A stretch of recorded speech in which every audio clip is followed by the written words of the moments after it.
Oi, pessoal, meu nome é Eduardo e na aula de hoje nós falaremos sobre regressão bayesiana. A aula é baseada nos capítulos 2 e 3 do livro do Coop e capítulos 5 e 9 do livro do Hoff. O capítulo 3 do livro do Coop é a principal referência e eu sugiro a leitura àqueles que queiram se aproximar um pouco mais. Nós supomos que os alunos, eu suponho que os alunos tenham conhecimento dos modelos de regressão clássicos, interpretação de parâmetros, estimação de mínimos quadrados, problemas de multilinearidade, etc. Além disso, tenho conhecimento dos fundamentos de diferença bayesiana que eu apresentei na primeira aula. A aula é dividida em duas grandes partes, né? Na verdade, uma grande parte e outro bloco. A primeira grande parte, eu vou falar do modelo de regressão bayesiano, para nós calcularmos a verossimilhança, então tem as hipóteses envolvidas nisso. A priori, sobre os parâmetros, e aí o cálculo da posteriori, estimadores pontuais e intervalares também, assim como a distribuição preditiva. Depois nós vamos falar sobre comparação de modelos. E aí isso vai ser aplicado na seleção de variáveis e também no teste de hipóteses. Depois eu vou sugerir algumas questões para ajudar a fixar o conhecimento. Vamos começar a falar sobre regressão linear bayesiana. O problema de regressão é explicar uma variável y, chamada de variável dependente, através de um conjunto de variáveis x. Esse, aliás, é uma das técnicas mais utilizadas em econometria. Nós dizemos que o y é uma função, na regressão linear, nós dizemos que o y é uma função linear da variável x mais um erro, que eu não consigo explicar através dessas variáveis. U é chamado de erro da regressão. Os parâmetros beta são os parâmetros da regressão. E para facilitar a notação, eu determino x1 igual a 1. Assim nós facilita um pouquinho a nossa notação. Na regressão bayesiana, lembra que além de especificar o modelo, eu também preciso especificar priores dos parâmetros. A especificação de modelos requer definir algumas condições, a relação entre y e o erro, e definir a distribuição do erro também. Durante a aula, eu vou utilizar o exemplo de modelagem do preço de casas no Canadá. Nosso objetivo é entender os fatores que afetam os preços. Esses dados são baseados no artigo publicado no Journal of Applied Econometrics, e dado que nosso objetivo é modelar o preço de casas nessa região do Canadá, eu utilizo isso como minha variável dependente. As minhas variáveis independentes são o tamanho da área, né, o tamanho do terreno, o número de quartos, banheiros e andares que a casa tem. Eu tenho uma base de dados que contém 546 observações de casas vendidas em Windsor, no Canadá, no ano de 1987. Normalmente, nós trabalhamos em modelos de regressão utilizando notação matricial. Nesse caso específico, vamos ler linha a linha o que está acontecendo. Nessa primeira linha, o que está acontecendo? Eu digo que meu y1, ou mais genericamente, meu y1 é igual ao meu beta1 mais meu beta2 x1, 2 mais reticências mais beta-k x e k mais o i igual a 1 até n. Aqui eu vou utilizar negritos para falar de vetores. Então meu y negrito é esse vetor coluna, onde cada elemento é y1 até yn. X é essa matriz de dados, ou matriz de regressão. Beta é o vetor coluna dos pesos da minha regressão, ou então dos meus parâmetros. E U é o meu vetor de erros da regressão. Então, meu y é igual a x beta mais esse vetor de erros. Existem três distribuições que são extremamente importantes em regressão bayesiana. A primeira delas é a distribuição gaussiana multivariada. Nós estamos falando de modelos gaussianos lineares. Essa distribuição é uma generalização da minha distribuição gaussiana. Se o vetor aleatório x em RK possui média μ e variância sigma, onde sigma é positiva definida, isso aqui eu quero dizer que é positiva definida, positivo definido. A minha variável aleatória x ela é gaussiana multivariada se ela possui essa função de densidade. Repara que esse primeiro elemento aqui, ele toma aquela posição de 1 sobre raiz de sigma ao quadrado. Como eu estou falando de matriz, eu estou falando agora aqui do meu determinante. Já essa forma quadrática aqui, ela toma o papel de 1 sobre sigma ao quadrado, x menos μ ao quadrado. No caso matricial, eu utilizo uma forma quadrática. Se x, eu digo que x tem uma variável, x tem uma distribuição gaussiana, eu utilizo esse símbolo normal, indexado pelos parâmetros μ e sigma.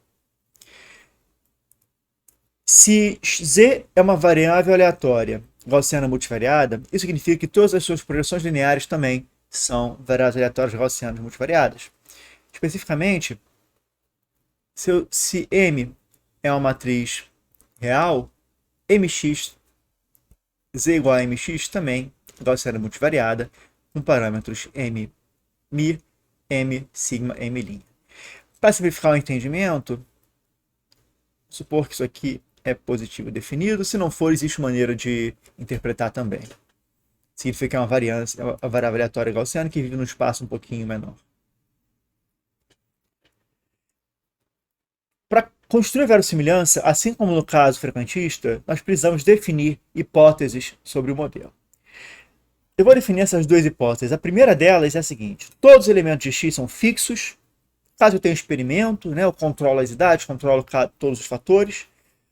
Ou se eles são aleatórios, eles são independentes das inovações, dos erros de regressão U e dos parâmetros do modelo θ. Além disso, possuem densidade. P de x dado um parâmetro lambda que não me interessa.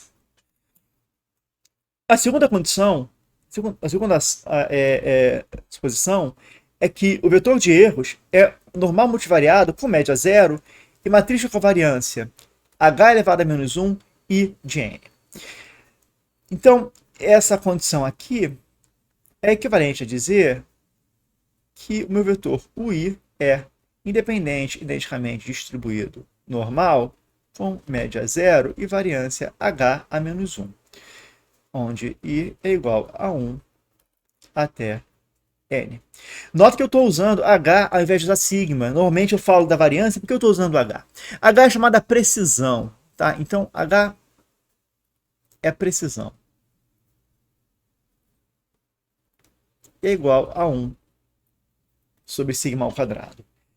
O motivo de trabalhar com a precisão é que facilita um pouco nossas contas para a derivação das posteriores. Vamos então agora trazer essas hipóteses para o mundo real. Vamos ver como isso afeta o nosso modelo. Então, sobre a hipótese 1 e 2, eu consigo derivar a verossimilhança do meu modelo. A primeira hipótese, ela é uma forma de exogeneidade forte. Então, eu estou dizendo que o meu x ele é independente dos meus ruídos e dos meus parâmetros de interesse. Então, na prática, isso significa que eu posso trabalhar apenas com esse termo da verossimilhança de yx ou então com a verossimilhança condicional do meu parâmetro x. Então, isso facilita o desenvolvimento. Já a segunda condição, ela implica que 1 e 2, né, que o meu y possui uma distribuição gaussiana também, dado que meu x, que meu y é uma combinação linear de variáveis aleatórias gaussianas, U mais uma constante, com média x beta e a variância de y, né, a matriz de variância de y, é dado por h menos 1 e de n. Né? Y lembra que é o vetor de todos os meus y. Isso quer dizer, então, de forma mais objetiva, que y dado é matriz de dados mais meu θ, desculpa, minha matriz com variável de regressão mais meu θ, normal com média de x beta, e covariância diagonal com variância H menos 1. Vamos escrever então a verossimilhança para o nosso caso? Vamos lá, eu sei a forma da distribuição da normal multivariada, então vou escrever. Eu preciso mostrar que determinante de H menos 1 e de N menos 1 meio é igual a Hn menos 1. Então isso aqui é igual a H a menos N sobre 2, determinante de N a menos 1 meio, opa, teve rima aqui, que é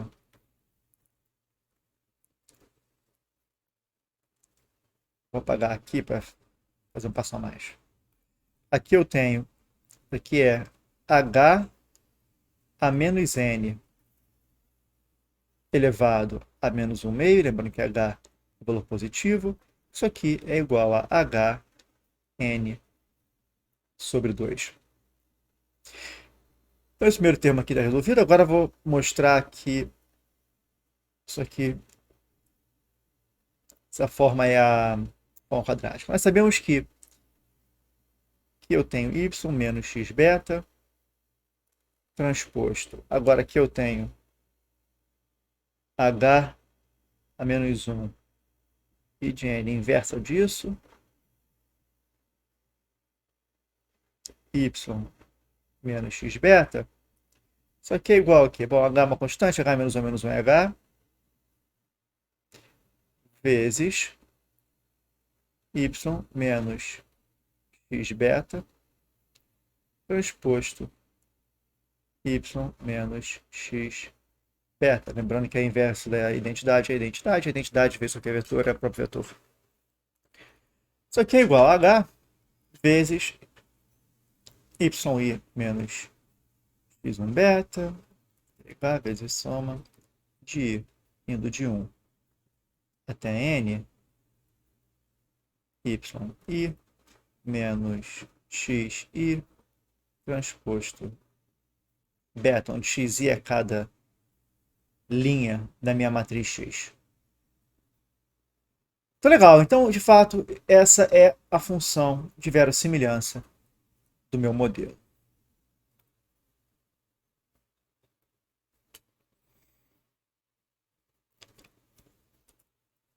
Uma segunda distribuição bastante útil é a distribuição normal gama. A distribuição normal gama ela é uma composição da distribuição gama e da distribuição normal. Vamos falar primeiro da distribuição gama, que é um pouquinho menos conhecida. A distribuição gama ela é usada para modelar variáveis aleatórias que são positivas. Então, esse daqui é que restringe ela nos positivos. E a cara dela, eu vou desenhar aqui mais ou menos. Algo assim. Mas claro que se mexer nos parâmetros, ela pode ser. Ela pode ter outros formatos, né? Deixa eu...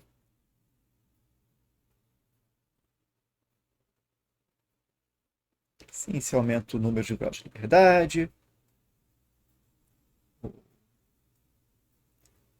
Sim. Se reduz o grau de liberdade, né? Que se aumenta.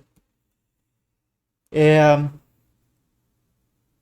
ela é indexada por dois parâmetros, a média e grau de liberdade.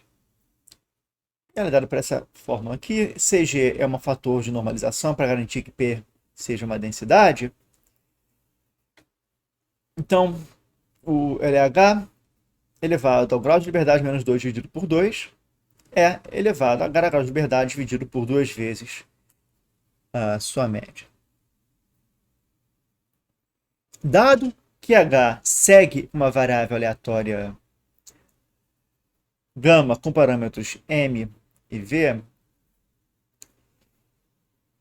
eu digo que se beta dado o condicionamento de H segue uma distribuição normal com média μ e variância H-1 vezes sigma, eu digo que o vetor θ, que é igual a beta H, segue uma distribuição normal gama com parâmetros mi, sigma, m e ni. Opa, normal gama. Então, e a densidade é dada justamente pelo produto das densidades da normal, condicional e da gama. Aqui eu tenho kernel da normal e aqui eu tenho kernel da gama. O parâmetro mi, ele pode assumir qualquer valor dos reais, sigma é positivo, m é positivo e ni é positivo, né? Que é RK, né? Então aqui é um vetor. Olha que legal, eu posso reescrever a minha verossimilhança utilizando algumas quantidades conhecidas pela gente da teoria clássica de regressão.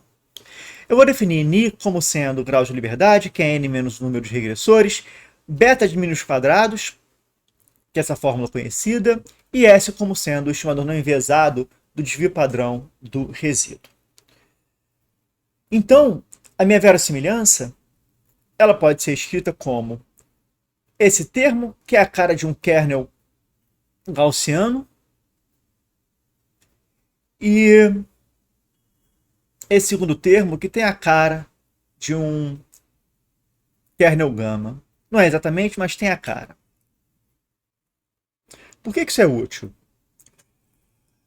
Isso é útil porque existe uma família de conjugadas chamada priores conjugadas naturais, onde a densidade priori tem a mesma forma funcional do que a verossimilhança. É uma densidade conjugada, ou seja, a priori e a posteriori estão na mesma família, mas a forma funcional ainda é a mesma da verossimilhança. Por que isso é interessante? Porque a interpretação da priori é como se fosse de dados fictícios vindos da mesma distribuição do meu modelo. Então nós vamos utilizar essa priori no nosso modelo. Então a minha priori para beta e h é o normal gama com parâmetros beta 0, v0, S0 a menos 2 e Ni0. Ou seja, o meu H segue uma distribuição gama com parâmetro S0 a menos 2 e Ni0. E o meu beta segue uma distribuição beta condicional. Na precisão H, segue uma distribuição normal com parâmetros beta 0 e H menos 1 vezes esse V0. Volto a interpretar quem são esses parâmetros. O meu Ni0 tem uma ideia de tamanho inicial da amostra. Então, a amostra inicial fictícia inicial. É fictício, mas não precisa ser, né? Eu posso separar um pedaço dos meus dados para isso. O meu H, ele é 1 sobre a variância a variância esperada dos resíduos, né? A priori, qual eu espero que seja a variância dos meus resíduos? Se eu consigo ter uma ideia desse parâmetro. Já a beta 0 seria meu chute inicial, por beta, médio chute inicial, e V0 toma conta da escala dos meus betas e das correlações. Então aqui seria o meu chute médio. E aqui toma conta da escala de correlações. Como é que eu escolho esses parâmetros? Nós vamos discutir um caso daqui a pouco, mas pode ser feito através de outros estudos, teoria econômica e bom senso. E como eu falei, se eu tenho uma pequena amostra que eu posso utilizar, eu posso ajudar a entender esses parâmetros iniciais, a calibrar os parâmetros iniciais. A terceira distribuição, que é bastante útil no nosso contexto de regressão bayesiana, é a distribuição T multivariada.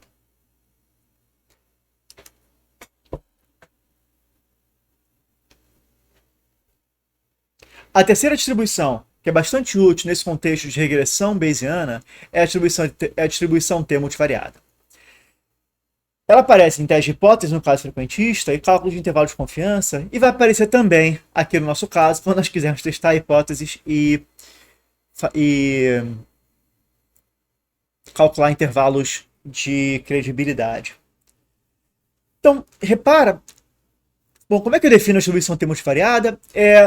B é um vetor definido em RK, com média μ, e matriz de covariância dado por sigma vezes esse fator de escala que é ni sobre ni-2, onde ni é o número de graus de liberdade. Então, eu digo que beta possui uma distribuição multivariada T-student com parâmetros μ, sigma e ni, graus de liberdade, se a sua densidade é dado por essa fórmula. Repara que aqui eu tenho exatamente o mesmo elemento que eu tinha do caso da gaussiana, né, que era sigma, virou 1 sobre raiz quadrada do determinante, e aqui eu tenho a forma quadrática. Para facilitar a notação, nós vemos que B possui uma distribuição T com médias com parâmetros μ, sigma e ni. Assim como no caso da gaussiana, que eu podia fazer transformações lineares, eu também posso fazer transformações lineares nessa gaussiana T multivariável. Vamos dizer que é uma matriz constante definida em E em RP de K, então tem P linhas e K colunas, e ela tem rank P. E beta tem uma distribuição T multivariada com parâmetros μ, sigma e ni. Isso quer dizer que M vezes beta também possui uma distribuição T multivariada com parâmetros m, μ, m, sigma, m' e ni, graus de liberdade. Então, é bem parecido com o resultado que nós tínhamos no caso da gaussiana, né? Eu posso as transformações. Isso quer dizer também que as marginais também são variáveis aleatórias T.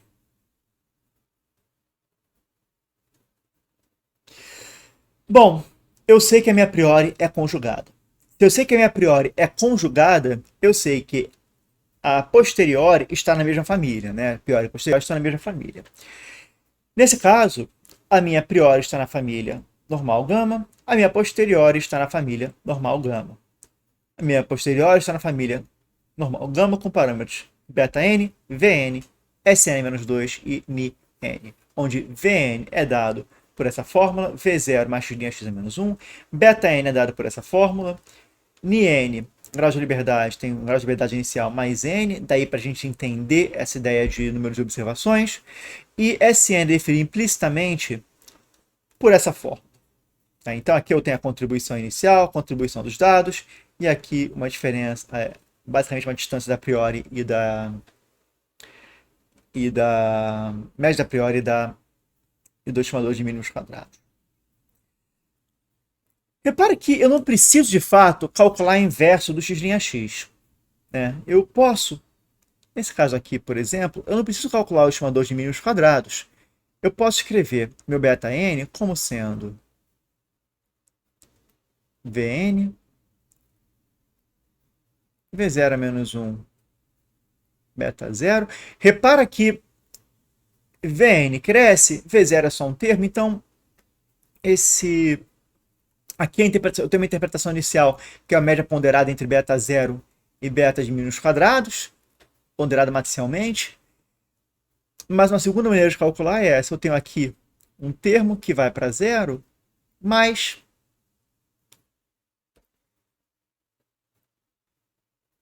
aqui eu tenho V0 x' a menos 1, x' y, né? Porque x beta e mínimos quadrados é x' y. Esse termo aqui, repara que eu não estou invertendo diretamente o meu x'x. Então, isso aqui é como se eu estivesse regularizando o meu estimador. De fato, se V0 é a matriz diagonal, esse aqui é meu estimador read ao invés do estimador de mínimos quadrados. Então eu posso pensar, o meu beta-n é o meu estimador read mais um termo relacionado ao beta 0. E meu Sn ao quadrado? Bom, meu Sn ao quadrado pode ser reescrito como um termo que é a contribuição da minha a priori, um segundo termo que tem essa ideia de soma dos quadrados dos resíduos utilizando a média posteriori de beta como estimador, e um termo que tem a ver com a distância do meu estimador beta zero, da média da minha priori beta zero para a média da minha posteriori beta n. E repara que nesse caso aqui eu não preciso calcular a inversa de x' x. Então, efetivamente, eu posso ter colunas em x que são dependentes. Por que isso? Porque eu estou regularizando, eu estou trazendo informação através da minha a priori para tentar identificar o valor de cada parâmetro, a distribuição de cada parâmetro. Muitas vezes, eu não estou interessado na posteriori conjunta. Eu estou interessado na posteriori marginal. Eu quero saber a distribuição de beta apenas ou de H. Existe uma... Para calcular a distribuição de beta, eu preciso integrar H na minha beta, na minha normal gama. Removendo o H, né, eu tenho a distribuição marginal de beta dado distribuição marginal, posteriori marginal de beta, e olha quem é. É justamente uma distribuição T com parâmetros beta n, Sn ao quadrado, Vn e N graus de liberdade. Então, é a posteriori para beta, posteriori marginal para beta, é uma T com parâmetros beta n, que é a média posteriori. Essa n é Sn ao quadrado Vn e N graus de liberdade. E lembra que eu falei que eu posso fazer transformações lineares em beta? Repara que se meu beta é igual a beta 1, beta 2, beta 3, e eu fizer o meu m igual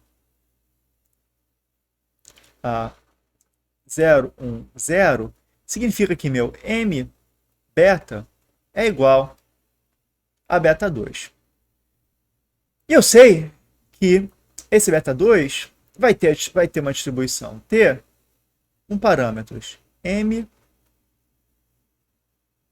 beta n, Sn ao quadrado, m, Vn, m transposto e N graus de liberdade. Então, trazendo esse conhecimento para cá, eu sei que a priori marginal de cada um dos meus betas é uma distribuição T com parâmetros beta ni, com média beta ni, que é dado pelo iésimo elemento desse vetor, Sn ao quadrado, que está aqui, vezes o iésimo elemento da diagonal de Vn, e N graus de liberdade. A média posteriori de beta é beta n, e a variância é justamente esse termo, ou esse termo, escalado por N sobre N menos 2. O intervalo de credibilidade para beta, nesse caso aqui, se eu fizer meu alfa igual a 0,05, então 1 menos alfa 100% é igual a 95%. Então, por exemplo, um intervalo de confiança de 95%, intervalo de credibilidade, né, HPD de 95%, é minha média posterior, beta ni, mais ou menos esse quantil, né, aqui seria o quantil 97,5%, nesse caso, então aqui seria T.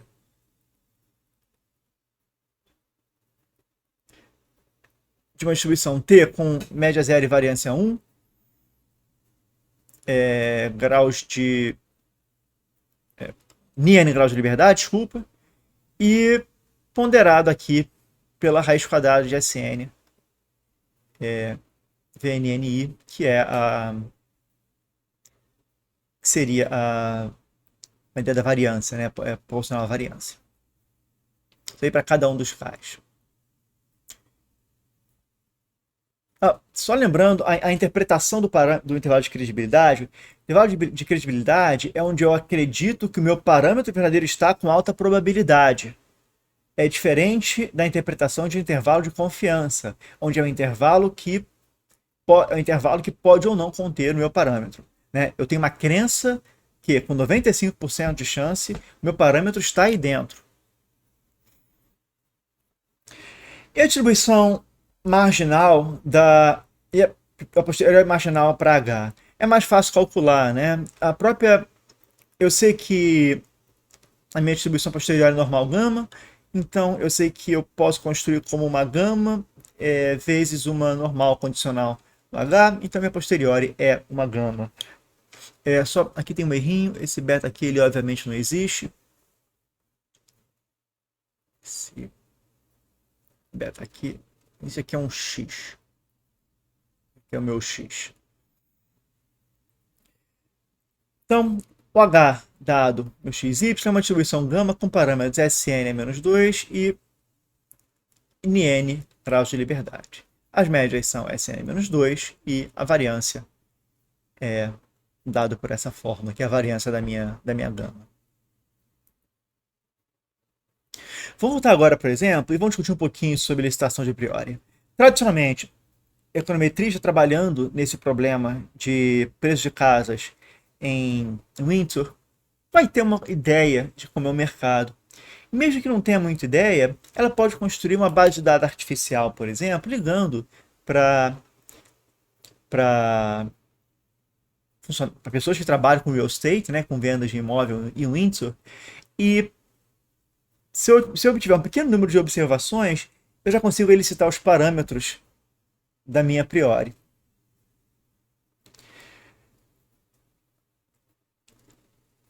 Então, eu posso fazer, eu posso ligar, agora eu posso, bom, outra maneira, eu posso obter uma pequena amostra aleatória que eu vou descartar no futuro, né, para tentar encontrar uma a priori, mas eu posso utilizar informações para tentar entender a distribuição. Eu vou fazer esse último passo.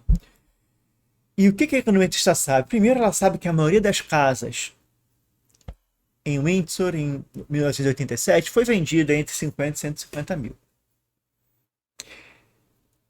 Então, o modelo de regressão, na experiência dela, não vai ter um erro maior do que 10 mil. A maioria dos erros vai estar entre mais ou menos 10 mil dos erros da regressão, né, após o ajuste. Ela sabe a interpretação dos parâmetros da regressão, então ela sabe como é que eu interpreto beta 3, por exemplo.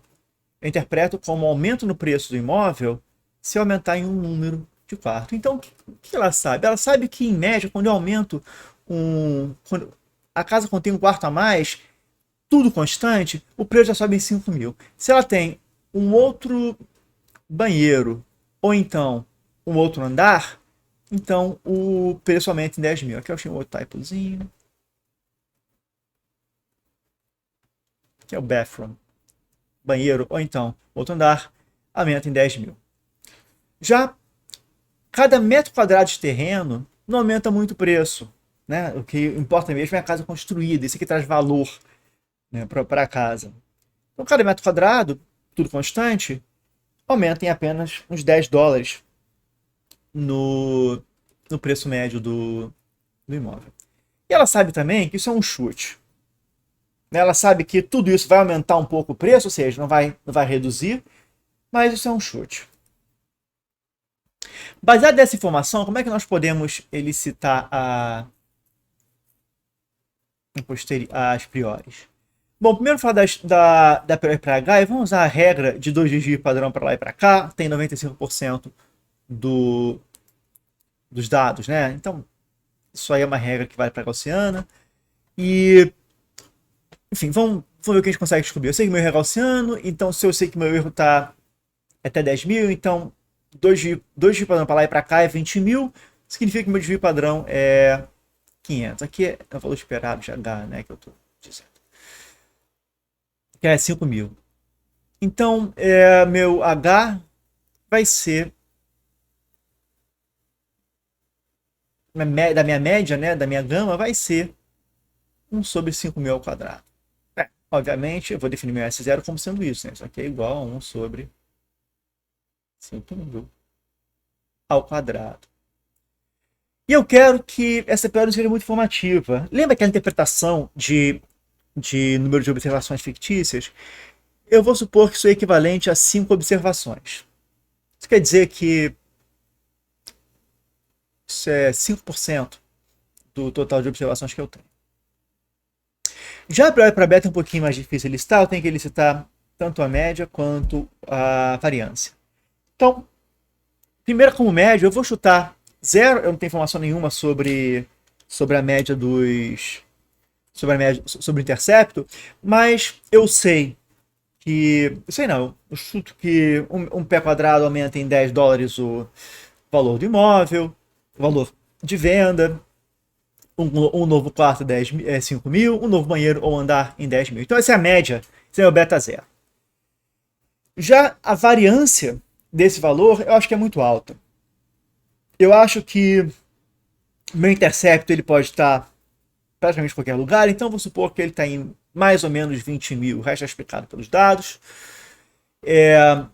Eu sei que quando eu aumento a área construída e quando eu aumento quartos, banheiros e andares, o meu preço não vai diminuir, então eu estou chutando que vai de 0 até 20, né, até o dobro do que eu tinha chutado inicialmente, o valor do parâmetro. E a partir daí, usando aquela regra de 2 desvio padrão, eu consigo novamente chutar valores para a priori de beta 1, beta 2 e beta 3, né, beta 4 e beta 5. Lembra, porém, que a minha priori de beta ela é condicional na variância. Então, eu preciso, e a variância da minha distribuição T, né, a priori marginal de beta é uma distribuição T, ela leva em consideração aquele fator que é 5 sobre 3 vezes 5.000 ao quadrado, né, que é esse número aqui. 41,6666666 vezes 10 a sexta. Então, considerando esse fator, o meu V0 vai passar a ser essa matriz diagonal. É muito difícil eu encontrar valores que de fato são característicos para as covariâncias, então normalmente eu digo que é 0. Então, dado isso, eu sei que meu beta, dado o conhecimento de H, tem uma distribuição normal com beta 0, H menos 1, V0. Ou seja, o meu parâmetro θ tem uma distribuição priori normal gama com parâmetros beta 0, V0, S0 a menos 2 e Ni 0. Tá? Como escolhido dessa forma. Nem sempre eu quero ser informativo. Tá? Eu tenho a opção de ser não informativo. Além disso, pode ser uma questão de eu não ter informação para colocar. Nesse caso, eu posso tomar limites. Né? Eu posso dizer que eu tenho 0 observações e dizer que a variância ela vai para infinito. A variância da minha normal. Isso seria uma priori não informativa. Nesse caso, a minha posteriori, a minha informação vem só dos dados. E olha quem é a minha posteriori. Meu Vn é justamente o de x a menos 1. Meu beta n é exatamente o de mínimos quadrados. E meu Sn é a estimativa da variância, a estimativa de máxima verossimilhança da variância do modelo gaussiano, frequentista. Naturalmente, o intervalo de credibilidade ela pertence a meu beta mínimos quadrados, mais ou menos esse contínuo da distribuição T, com ni n graus de liberdade. Só um segundo que... aqui, foi. Com Aqui, n é igual a n, grau de liberdade. E aqui é aquela ideia do desvio padrão dos meus dados, que é esse desvio padrão do meu regressor, né? SNX'. Vamos então agora aplicar esse conceito que nós falamos de priori não informativa e a informativa que nós derivamos no nosso exemplo, né, de preço de casa. Primeiro, lembrando que elicitar a priori é um processo complicado, nós vimos que envolve bastante chute, mas isso vem de presente o entendimento do problema também, né? Pensar com cuidado o que esse parâmetro quer dizer e qual vai ser o efeito. De qualquer forma, o econometrista pode optar por não utilizar em uma informação também, né? Ou utilizar uma informação só em alguns parâmetros e não outros. Essa tabela ela compara a posteriori com a não informativa, com a priori não informativa, e a posteriori com a priori informativa. Então, o número grande é a média da posteriori e o número menor, entre parênteses, é o desvio padrão da posteriori. O que nós podemos ver é que tanto a média quanto o desvio padrão dos parâmetros é bastante parecida. Então não tem um efeito tão grande. Repara, no caso do beta 1, menos 4.009, a informativa é um pouquinho mais negativa, menos 4.035, e a variância, o desvio padrão da pior informativa é normalmente menor do que da posterior usando uma priori não informativa. O que quer dizer esses números serem tão semelhantes, né? 7.600, 7.600, 17.100, 16.900, 950. O que eu tiro disso? Eu tiro que a informação vindo dos meus dados está dominando a minha informação a priori. Eu não quero usar uma a priori que seja hiperinformativa, a não ser que eu tenha certeza do que eu estou fazendo. Do que eu sei, eu tenho certeza que esse valor está nessa região ou é esse. O motivo disso é que a ideia é que os dados vão trazendo a informação. Né? Lembra que eu estou falando de crença. Os dados é que tem que dominar a priori para eu ter uma crença vindo da realidade, dos dados que eu tenho na minha mão. Isso vale para todos os parâmetros, beta 1 e beta 5, e também vale para a minha precisão H. Né? Precisão é média bem pequena, nos dois casos, a variância acaba sendo a mesma. Vamos falar agora da densidade preditiva. No problema de regressão, a minha densidade preditiva ela é condicional no novo conjunto de variáveis explicativas que eu obtenho. Então, por exemplo, eu tenho outras configurações de casa e eu quero saber qual que eu espero que seja o preço. Né? Qual a minha expectativa, qual a distribuição dos preços, distribuição de crença dos preços que eu tenho. O cálculo é bem simples. Sobre as hipóteses 1 e 2, vão dizer que y, x til e o til são as quantidades novas, né? Eu tenho que a distribuição posteriori é a média da verossimilhança para diferentes parâmetros a posteriori. Né? Então, isso aqui é valor esperado. Aqui eu tenho todos os meus parâmetros θ de P de y til dado x til e θ dado x, y. Tá legal? Então, eu estou ponderando aí meu modelo, né, pelos diferentes parâmetros a posteriori. Assim como a distribuição marginal, a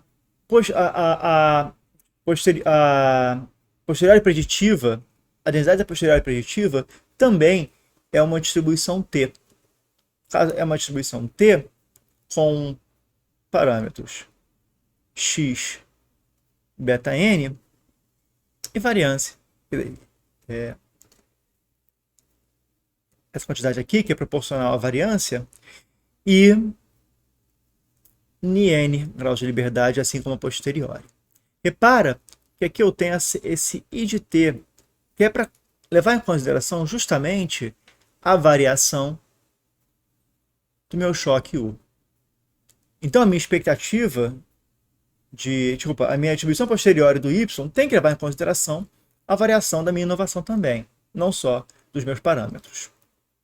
Não só a incerteza dos meus parâmetros, a incerteza que eu tenho sobre y também tem a incerteza de U dos parâmetros.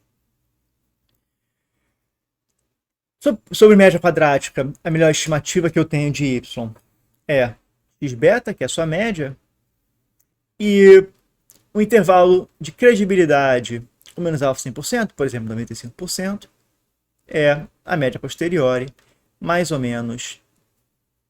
Aqui eu tenho a quantio da t, com n graus de liberdade, ponderado por essa variação aqui. Isso aí eu devia padrão no caso da gaussiana. Vamos continuar então o nosso exemplo. Suponha que a econometrista está interessada em saber o preço de uma casa com 5 mil, dentro de um terreno de 5 mil pés quadrados, 2 quartos, 2 banheiros e apenas um andar. Uma casa padrão que ela quer estudar. A densidade preditiva, dado essas características e os dados, é uma distribuição T com média em torno de 70.500, 551 graus de liberdade. Como nós sabemos que uma T com múltiplos graus de liberdade é próxima da gaussiana, eu sei que isso aqui é aproximadamente a variância da minha variável aleatória. Então, o desvio padrão é a raiz quadrada disso, que é aproximadamente 18.000. Isso quer dizer que o intervalo preditivo, né, o intervalo de credibilidade de 95%, vai de 35.000 até 106.000.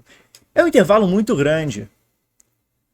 Então, eu não tenho muita certeza sobre eu não sei dizer precisamente qual o valor. Eu tenho uma incerteza alta nessa estimativa. De qualquer jeito, eu posso falar que a minha melhor estimativa sobre média quadrática é em torno de 70.500 o preço da casa, mas tem bastante incerteza associada a esse valor, em torno de 18.000. Então eu posso estar aí 35.000 para lá e para cá. Para a direita e para a esquerda desses 70.500. Muitas vezes eu posso estar interessado, ao invés de fazer inferência sobre θ diretamente, sobre funções dos meus parâmetros, sobre funções de beta, ou funções de h, ou então função do meu parâmetro de forma geral. Vamos supor que eu tenho interesse em otimizar uma métrica e o que eu quero buscar efetivamente é eta-chapéu, que é a solução desta integral aqui. Eu não necessariamente consigo calcular essa integral. Eu posso precisar usar métodos de simulação. Como é que eu faço isso? Eu calculo, eu obtenho m amostras de uma distribuição normal gama. Para amostrar da normal gama, eu amostro primeiro da gama, depois condiciono e amostro da normal. E guardo g de θ, lembrando que é g de θ meu objetivo.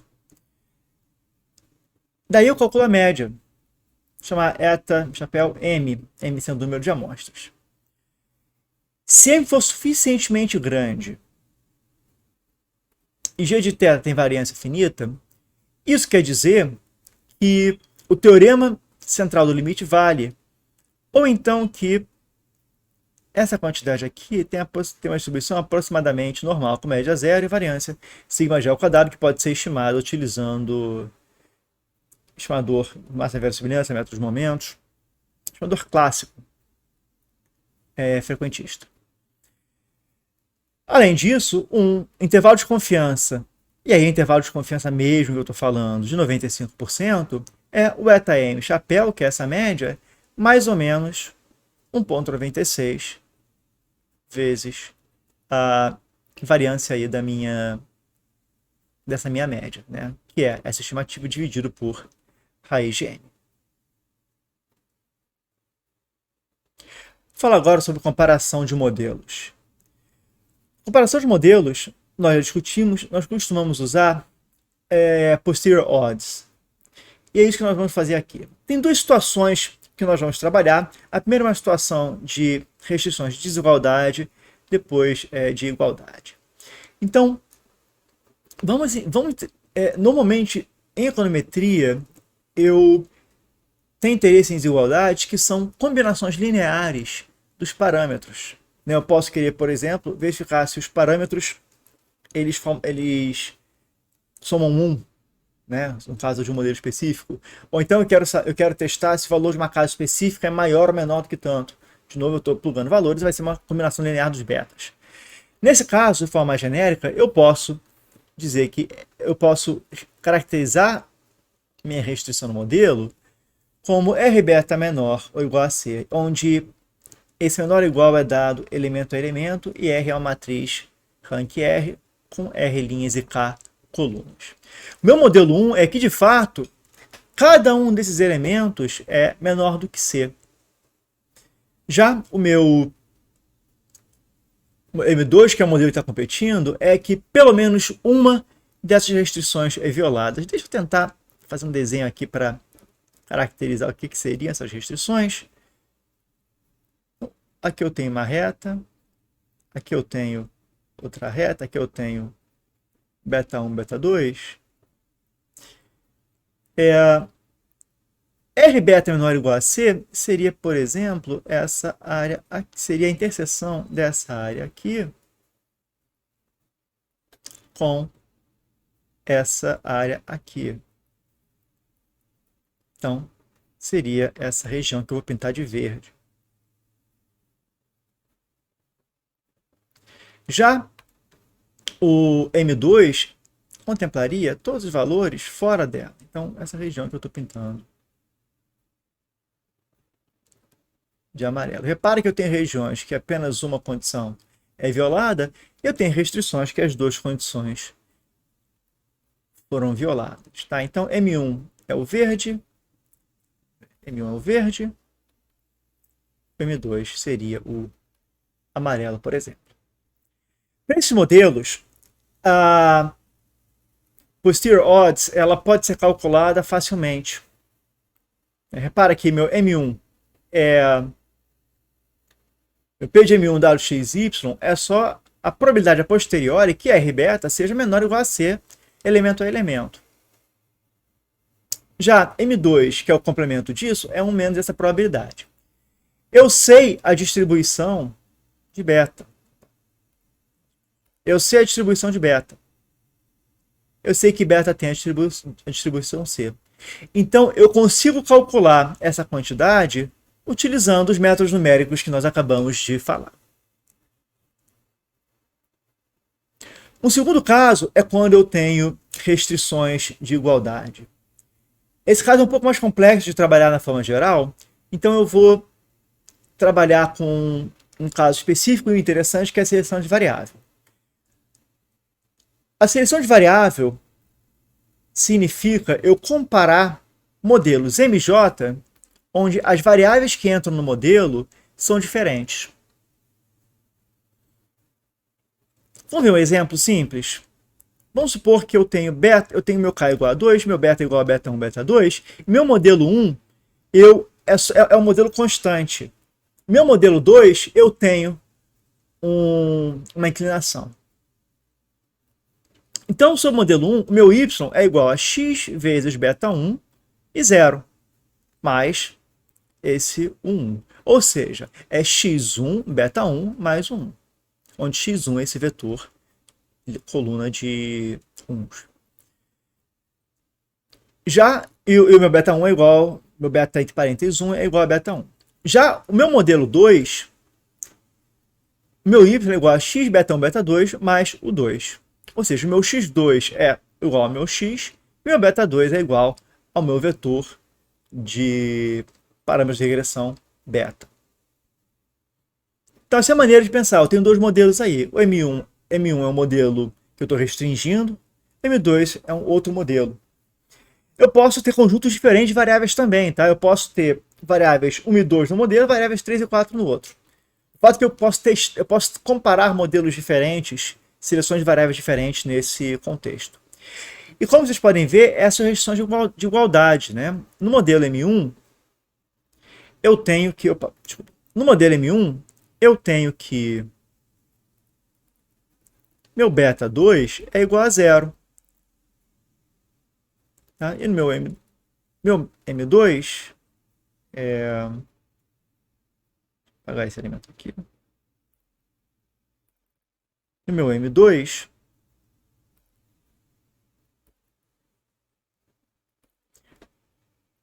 meu beta 2 não é zero. Não é identicamente zero. Legal? Então, eu estou comparando esses dois modelos. Né? E repara que isso aqui é uma restrição de igualdade. Sempre que eu tenho restrição de igualdade, eu vou precisar reestimar o modelo sob a restrição. Tá? Isso também acontece no caso frequentístico, quando nós pensamos em um teste de razão de verossimilhança. Então, vamos lá. Como é que eu faço esse teste? Né? Como é que eu calculo posterior odds? Bom, primeiro eu vou chamar beta, V, S e Ni indexado por I os parâmetros a priori e a posteriori dos modelos M1 e M2. Acontece que, assim como no caso da distribuição marginal e no caso da distribuição preditiva, da posteriori marginal e posteriori preditiva, eu consigo calcular a verossimilhança marginal condicional em cada um desses modelos. Então, a minha razão de chances é dado por essa fórmula aqui. Para que essa fórmula envolve a razão das variâncias e um segundo termo, que é a variância de resíduo. Eu estou levando isso em consideração para calcular a razão de chances. E aqui CI é um termo de normalização de cada uma das densidades, mas ainda depende das escolhas de cada modelo. Alguns comentários que são bastante importantes. Primeiro, quando eu comparo modelos usando razão de chances, né, esse posterior odds ratio, eu posso utilizar prioridade não informativa apenas sobre parâmetros que estão tanto no numerador quanto no denominador. Se não, para os outros parâmetros, né, que tem só no numerador ou só no denominador, a priori ela tem que ser própria informativa. Por exemplo, a gaussiana com média de variância finita. Uma segunda forma que eu tenho de testar se uma variável é zero ou se entra no modelo é verificando se o HPD, ou seja, se o intervalo de credibilidade contém o zero. Eu tenho que escolher naturalmente o intervalo. Se contém o zero, então eu tenho crença que o zero pode estar nesse intervalo. Eu posso optar por remover o parâmetro. Outro comentário bastante relevante é que, de forma geral, eu consigo testar restrições dessa forma aqui, R beta igual a C. Só que isso envolve recodificar tanto a minha variável dependente quanto a minha variável dependente, dependendo das restrições que eu tenho. Isso é um pouco mais discutido no livro do Coop, no capítulo 3. Depois que eu tenho esses modelos restritos, né, o M1 e M2 com as suas devidas restrições, ou M1 é restrito e M2 é restrito, eu estimo os modelos e procedo fazendo a posterior odds ratio da mesma forma que anteriormente. Só verificando que eu consigo calcular essas quantidades tanto para o modelo 1 quanto para o modelo 2, desde que eu faça as devidas alterações. Vou então agora trazer essa discussão para o nosso problema. Eu quero saber quais variáveis que afetam individualmente o preço do imóvel. E eu tenho essa crença também que as variáveis, cada uma delas, elas aumentam o preço. Né? Se aumenta o número de quartos, o preço do imóvel é mais caro. Se aumenta a área do terreno, também vai subir um pouco o preço. Mas eu não tenho nenhuma crença sobre o beta 1, né? Sobre o intercepto.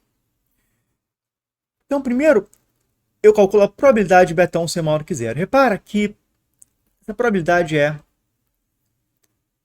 1, essencialmente 1 para todos os parâmetros de beta 2 até beta 5. Obviamente isso não é verdade para beta 1. Eu já tinha uma incerteza muito grande, né, de menos 20 mil até 20 mil para o beta 1, e quando eu atualizei posteriori, a minha incerteza ficou de menos 10 mil até 3 mil, menos 11 mil até 3 mil, ainda um valor muito alto. O intervalo de 99%, ou seja, eu sei que a minha crença, eu tenho 95% de certeza que o valor que eu intercepto está entre menos 13 mil e 3 mil. Menos 11 mil e 3 mil. O intervalo de 99%, ele também inclui. Bom, se eu olhar, me inclui o zero. Se eu olhar o posterior odds, né, de beta j igual a zero, é para que eu tenho bastante evidência, uma evidência forte, que beta 1 é de fato igual a zero. Né? Beta 1 populacional é zero. Então, eu poderia pensar em trabalhar com esse modelo. Agora, beta 2, beta 4 e beta 5, olha, chance nenhuma de ser zero. São variáveis extremamente importantes. Repara que o intervalo estão todos muito longe de zero. Já o beta 3, o intervalo de 95%, ele não contém zero. Agora, o intervalo de 99%, ele contém o zero. Isso significa que eu não devo incluir no modelo? Sim. Não. Vamos olhar para o posterior odds. Posterior odds, ele é 0,4, então eu não tenho evidência para dizer que esse parâmetro é zero. Né? Eu prefiro incluí-lo no modelo. Outra evidência que nós podemos olhar é a probabilidade a posteriori do beta 3 ser igual a zero. A probabilidade a posteriori é 30%. O que significa que tenho 30% do meu beta 3 ser igual a zero e 72% de não ser. Por que isso é importante? Porque qualquer escolha que eu faço, eu tenho essa incerteza. Nenhum dos modelos é necessariamente o modelo certo. Eu estou falando a minha crença de ser zero ou não.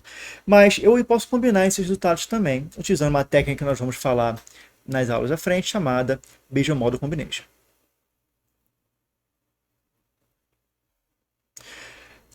Bom, isso que eu tinha que apresentar nessa aula. Deixa eu falar alguns exercícios que podem ajudar a fixar o conteúdo. Primeiro, eu gostaria que vocês identificassem problemas de regressão do trabalho e discutissem como vocês poderiam elicitar essa priori, escolher as distribuições parâmetros da priori.